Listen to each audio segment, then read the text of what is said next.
Well, hello everyone. Welcome back to Watanagashi. I had to adjust my mic a little bit, but I can. There we go. So, where we last left off, we explained mostly everything to Mion, and now she turned serious. So, let's listen to more of the story. I've heard about such discrimination towards those in small villages in civics class. Just because others knew you were from a tiny hamlet, you would be subjected to every societal disadvantage there was, a modern form of bullying.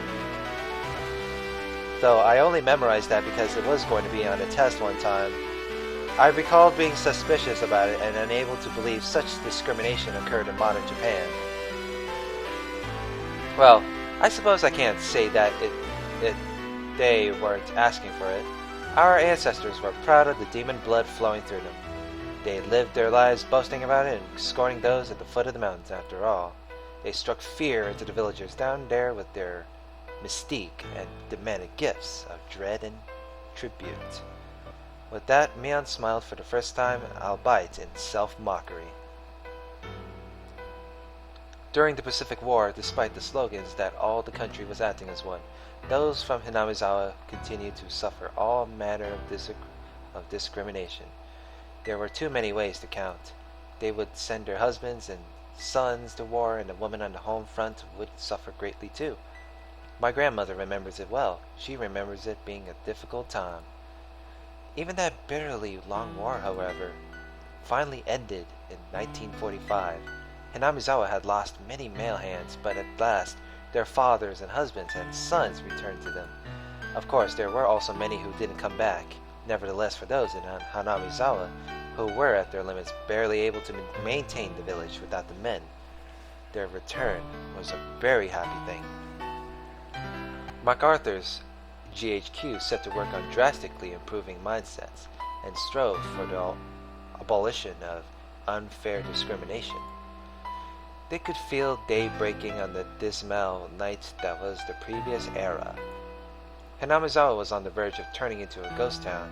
Those in the village started to say that they should rebuild it once again and got to work, trying to make the village even a little more plentiful. During that time, someone appeared who built up a fortune through a vast number of dealings in the black market. That was Mion's grandfather, the husband of the elderly current family leader, Sohei Sonozaki. Sohei said that he managed food warehouses in Harbin after being dispatched to the Chinese mainland. When it was time to pull out, he conspired with his superiors and comrades and stole a great deal of the army's canned goods. He hid them somewhere in the Seto Inland Sea and sold them widely at a high price on the black market, thus earning a fortune. Sohei didn't spend that fortune for his own pleasure either. He entrusted the entire amount to his wife, the head of the Sonozaki house. Let's revive this ruined village. All who live here are our family, and this fortune is our collective property. So he proclaimed to my grandmother, the current head of the family, that vast fortune was a huge reason why Hinamizawa was revitalized after the war. I see. With that, Hinamizawa came back to life, and that's how the Sonozaki family had established its current prosperity. Of course, there were many people who begrudged the money coming from the black market, but the villagers no longer minded it. They succeeded at one business venture after another.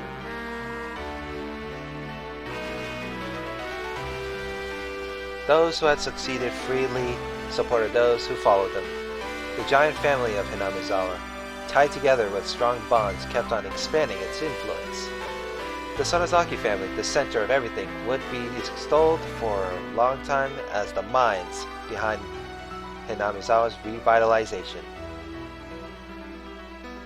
The person at the middle of all of it was your Nana, Mei-chan. The person at the middle of all of it was your Nana, Mei-chan? That's amazing. What a great success. Mion looked like she was honestly happy Reina had praised her. However, around 1955, the wind started blowing in the other direction again, because of the canned flesh incident. Canned flesh? It sounded so hideous that just hearing it made me nauseous. Someone naming himself as my grandfather Sohei Sonozaki's superior confessed that those canned goods had been human flesh. Hinamizawa, a village in which demons lived and ate humans. They were just about to wipe away that cursed stigma. The lights they had finally started to see in their peaceful lives grew hazy and disappeared. The shocking truth as revealed by his former superior. The stolen provisions from the old Japanese army that had been a huge cornerstone for Hinamizawa's revival had been canned human flesh. Why were there cans like that? Wasn't Sohei just the manager of food warehouses? His superior revealed that Sohei Sonozaki did not have the job of managing the food. Then who is managing it? In reality, Sohei's job during the war had been to exterminate pestilent mice and to transport the corpses of those with infectious diseases. It had been unfair treatment, and all because of the lowliness of his origins. As a result, though, he had returned safely without having been sent to the front lines or being detained. Perhaps that was the only fortunate thing to happen to him. Finally, Sohei was enlisted as an assistant at a military medical institution. There, however, he found something even worse than the low-scored, depressing customs of Onikafuji village in the research they were carrying out. Could that have been, well, excuse me a sec. I had to put my phone away. Well, the bacterial corpses in the old Japanese army or whatever. Keiji-kun, you've heard of that? What could it be? I was pretty sure it was Unit 731. It was a nightmare unit that devoted itself to researching terrifying bacteriological weapons to break the deadlock in the war. They used many innocent people as fodder for horrible human experiments. They methodically observed how many days a new strain would take to kill the victims, how many days it would be when injected, how many days it would be when swallowed. They dissected many people to find that out. Sometimes they wouldn't bother waiting until they were dead and dissected them while they were still alive. Ugh, that's disgusting. That was just messed up right there. They would strap them into centrifuges while still alive and crush them in decompression chambers while still alive. Oh my god, I don't even want to freaking picture that crap. My goodness. Oh man.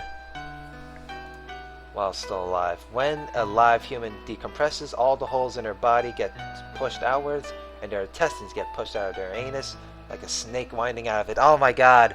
Why? I have a feeling I saw something like that on the documentary one time. That makes me sick. And they still hate Hinamizawa, huh?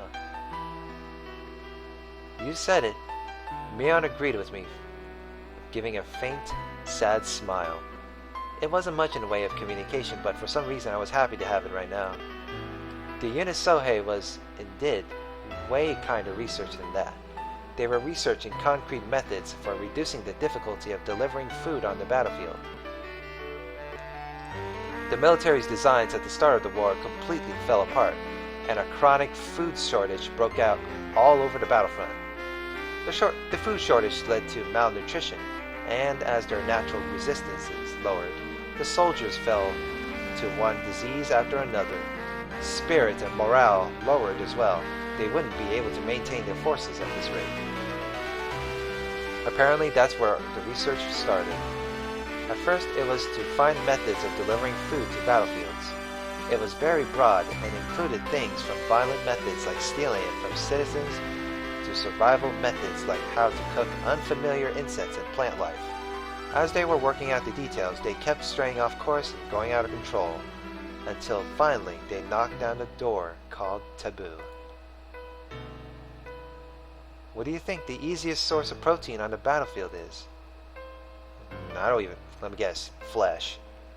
Reina and I knew the answer without being told. so we didn't answer. That's right. They were researching ways to handle using humans as food. Yup, what the heck.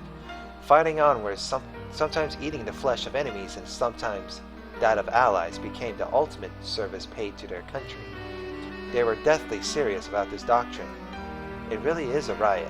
My grandfather was despised as someone who ate human flesh, and yet they had gone above and beyond that. Apparently, he always thought about it too.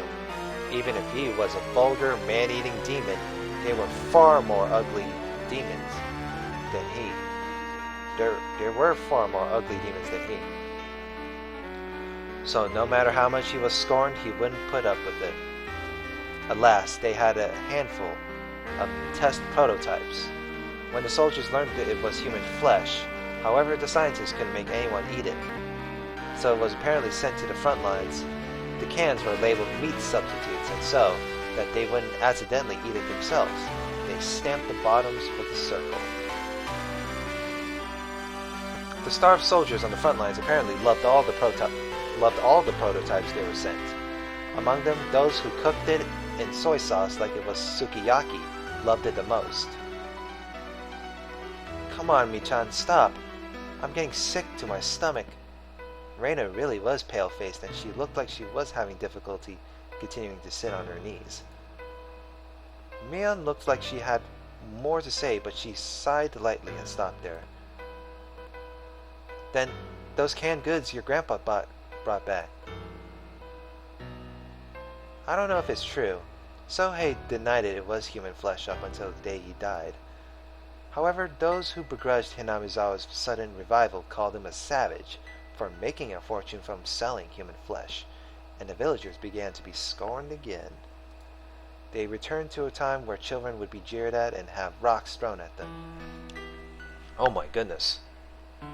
Rocks thrown.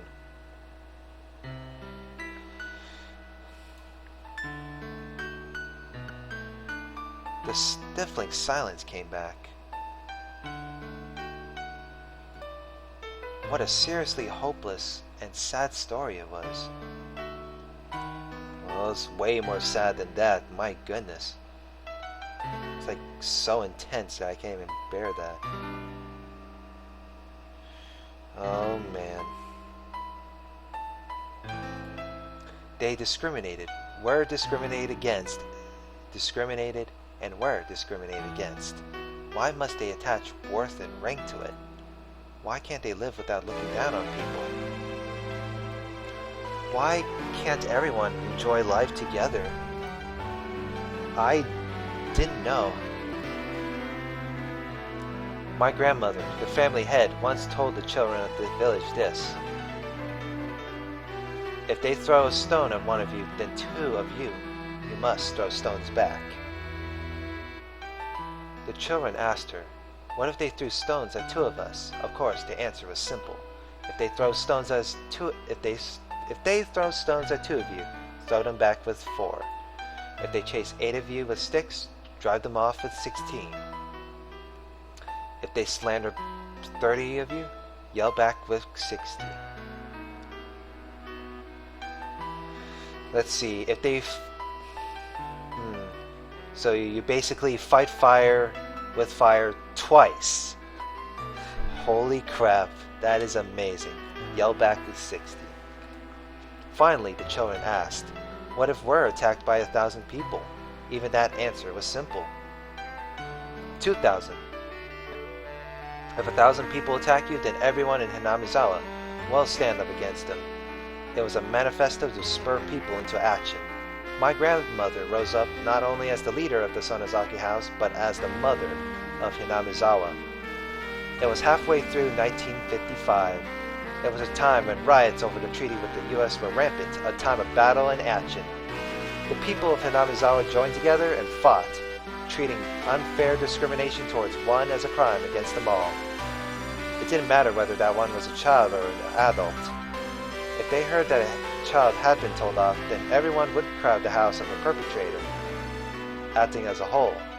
If they heard an adult had been treated unfairly, men and women, young and old, would all band together and stand up against it. If you meddled with people from Hinamizawa, you would be in trouble. They probably figured that if they could make others think that, they'd win.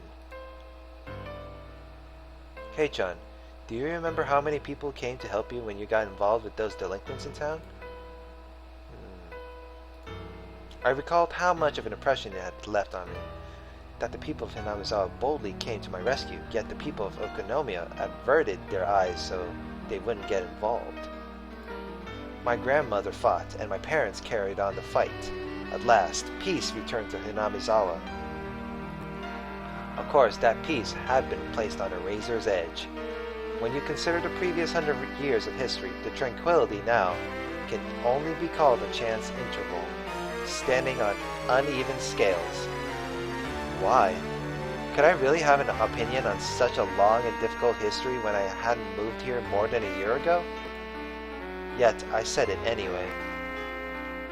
Why can't everyone just live in peace? What happened to those old stories of Oyashiro-sama that I heard from Takano-san? Man and demon joined hands and lived together in harmony.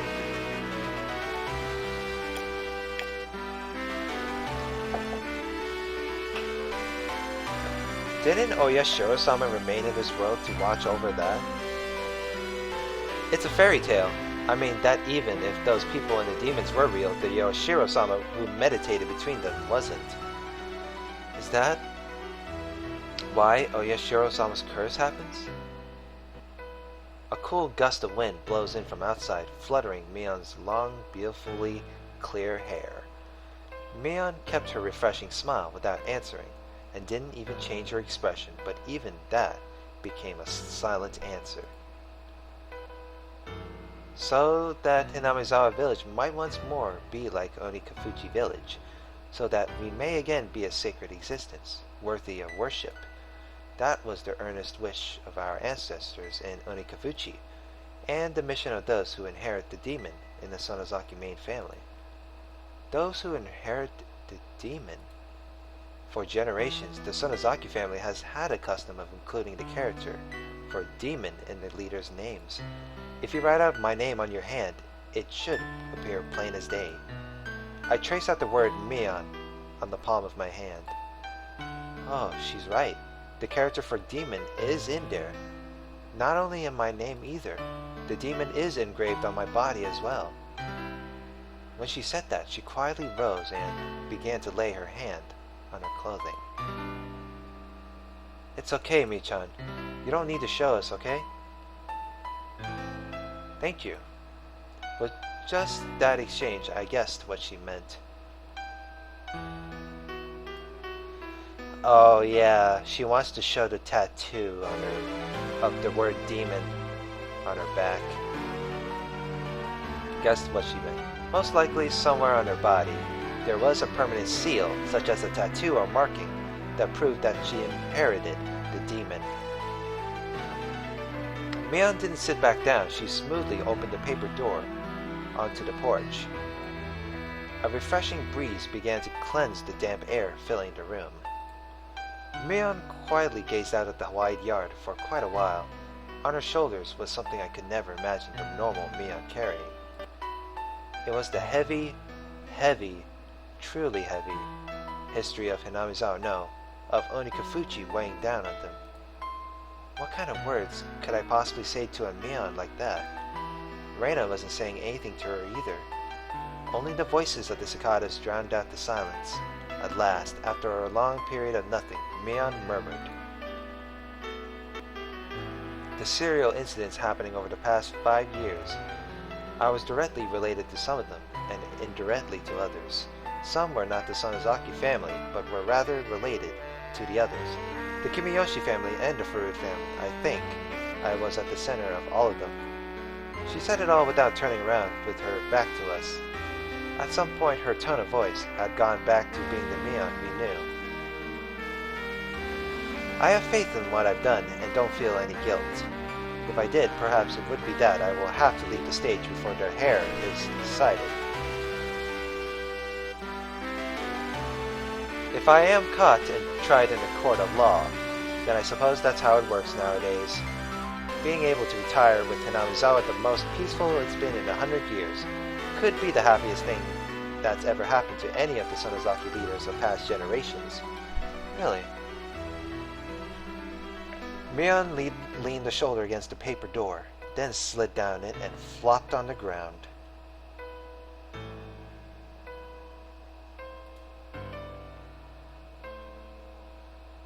It was an act of such resignation that just seeing it made me hurt inside.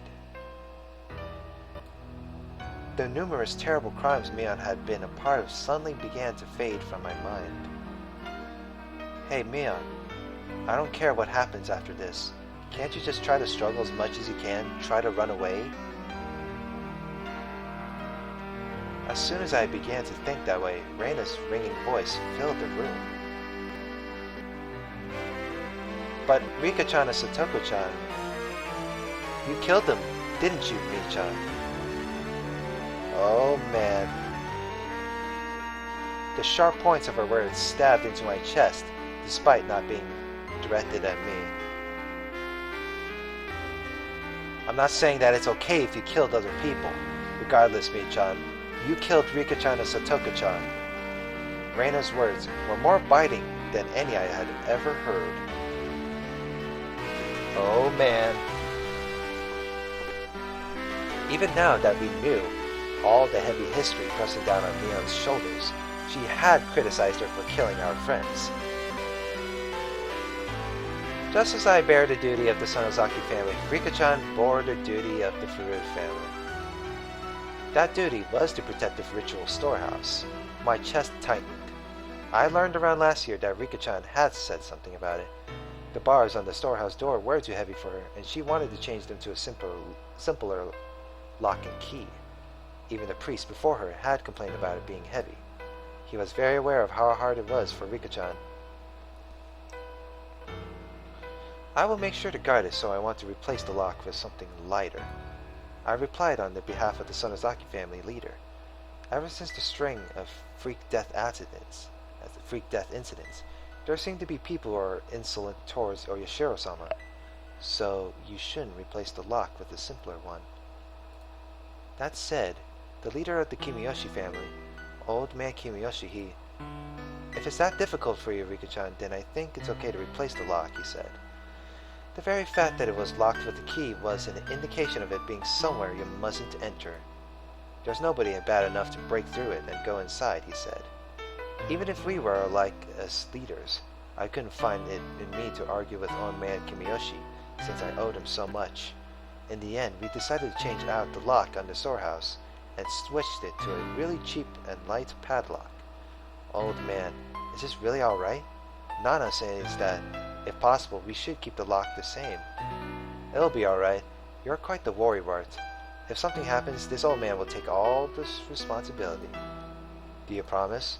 You mean that you will take responsibility as the leader of the Kimiyoshi family, right? You should be well aware of how sacred the things really... I'm out of it. You should be well aware of how sacred the things inside really are. It's okay. There aren't any bad cats in Hinamizawa who would open the lock and break in. Sure. Meow meow. Oh. Sobs escaped from my mouth. Something hot and wet dripped down in spades and fell onto the tatami mat. I had already heard of the thieves entering the ritual storehouse during the Watanagashi festival.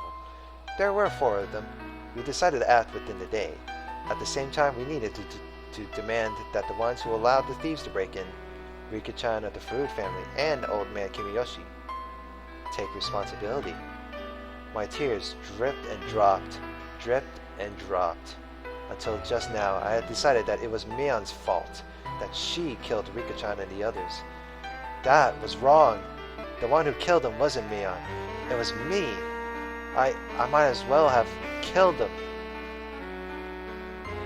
Keiichi-kun, I had a chance to stop this tragedy from happening, and yet I didn't. Cheap curiosity got the better of me, and I didn't. If at the time I had stopped us from sneaking into the ritual storehouse, Rika-chan and the others wouldn't have had to die. If I had, then nothing would have happened. We would be spending our days having lots of fun, like we always did. I was an idiot.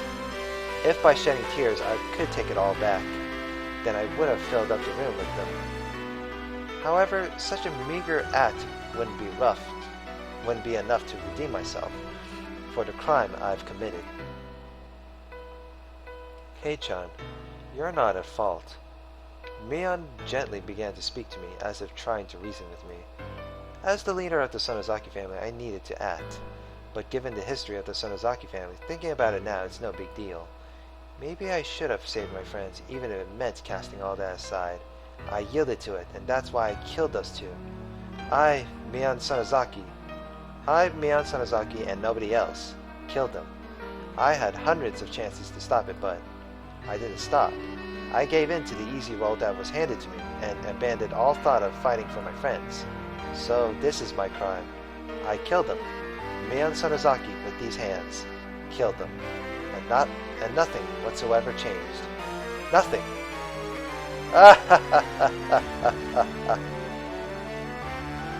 Her masochistic laughter was sad, especially because Mion boasted in club that she would turn the tables on whatever predicaments presented themselves. It was so painful. Still, Mei-chan, you saved one person of your own volition. Eh? As I looked at her surprised, Reina stuck her finger right on my forehead. You left Keiichi-kun alive. As strong as you are, Mei-chan, it would have been no trouble for you, but you didn't kill him. That's right. Mion was so cunning that nobody could stand up to her, even in our club. If she had nervously tried to kill me, I would have been dealt with on the very first night. So many people had been sacrificed, but I was always left out in the cold. When did I first realize it? Even though people were disappearing one after the other, for some reason, I had this vague belief that only I would be left alive. Why didn't I kill him? As a demon, I can't even begin to guess. Maybe Mion had some reason she didn't want to kill you. What is that supposed to mean? Shh. Mion put a finger to her lips to say that Reina didn't need to talk.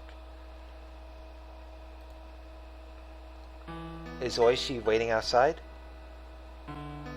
Yes. Any way out? No. They said they had the place surrounded. It seemed like they called a lot of cars over the radio. I think they have your entire property surrounded. Mion fell silent. Reina's merciless words felt cruel, but they weren't meant to be. Maybe they were trying to lessen her good friend's pain, if only by a little. Maybe they were considerate, like she was trying to help. Please, turn yourself in. Mion didn't open her mouth, but she smiled, just a little. We'll go with you. We'll never leave a friend by herself. Crying children and Reina are the only things I can't beat. She rose, scratching her head. Her face had returned entirely to that of the usual Mion. I'm well aware of how serious my own crimes are. Even if they accept me turning myself in, I'll probably never be able to come back here. I couldn't say anything. The number of deaths Mion was involved in was just too large. So much so that maybe recommending that she turn herself in was, in a way, extremely cruel. Well, she is a horrible person for murdering some few to several people, but oh man, extremely cruel it is. So, I'd like you to hear one last selfish request. What is it? 30 minutes is fine. Just let me have some time alone with Kei-chan. Huh? My name suddenly came up, and it looked like I was the only one surprised about that. Keiichi-kun, Is that okay with you? If you don't want to, then I won't make you. You're right. It's okay if you don't want to. After all, I am a demon, and Kei-chan is a bona fide human who moved here from somewhere else. For us to be compatible as long as Yoshiro-sama doesn't exist to meditate simply isn't possible. There was no reason for me to hesitate. Mion had been engulfed by heavy, unopposable tradition. Right now, the duty of handling this had fallen to me and me alone. In fact, with me cornered, it would have been okay for her to blame me. However, Mion didn't say one word of blame. Far from it, I was guilty of the same crime, and she let me go. Amidst the fate she could not oppose, she saved me alone. I didn't know whether I should be thankful for that. Thinking upon it now, I didn't know how much easier it would be if I were to be granted the same punishment as Rika-chan and the others. The only thing I knew for sure was that I had an equal duty to bear, the sins that Mion shouldered. So when it came to Mion's last request, there was no reason for me to hesitate. Sure, it's fine. Thank you. I'd like to thank you too, Keiichi-kun. Reina stood up. It looked like she would keep her promise with Mion and leave. It's fine, Reina. You can wait right here. I just want to go around the yard with Kei-chan. If you're bored, you can go to my room. You can read any manga you like. And if there are any volumes you like, you might as well take them. I don't want to. Mi-chan's books belong to Mi-chan. Reina couldn't bring them back home with her so freely. Understandable, I guess. You're such a good kid, only at times like this. Mion took Reina's head and rubbed it violently, like I always did. Okay, let's go, Kei-chan. I began to walk after Mion, who headed for the hallway when Reina silently stopped me. Take care of Mi-chan. Yeah. Mi-chan really does believe she won't ever be able to come back. I didn't know much about laws, but with as many deaths as she'd been involved in, the chances of her escaping a heavy punishment seemed non-existent. Watch out, so that you won't make her lose her temper, okay? Mion might not surrender herself to justice, so I might have to put an end to it myself. Reina had already thought that far ahead. Right. I won't let that happen. Reina rubbed at her tears, which had fallen without me noticing them. Okay, then go after her. I nodded and followed Mion, who had disappeared out the front door. I could clearly hear Reina sobbing from the other side of the paper door. Why was Mi-chan made a successor to demons? Maybe it just had to happen that way. But it's just so awful. Something hot burned down my cheeks. They were my tears. I fiercely wiped them away. This was the last of my time I could offer to Mion, so I absolutely didn't want to let her see my tears during it. Mion was already waiting outside the front door.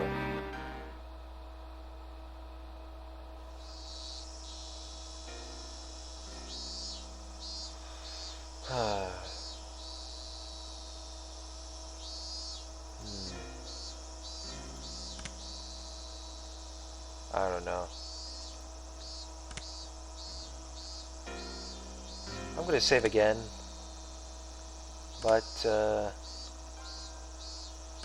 when we come back, we're going to see what Mion has to say in a private conversation. So, like, comment, and subscribe. See you guys later. Have a good one.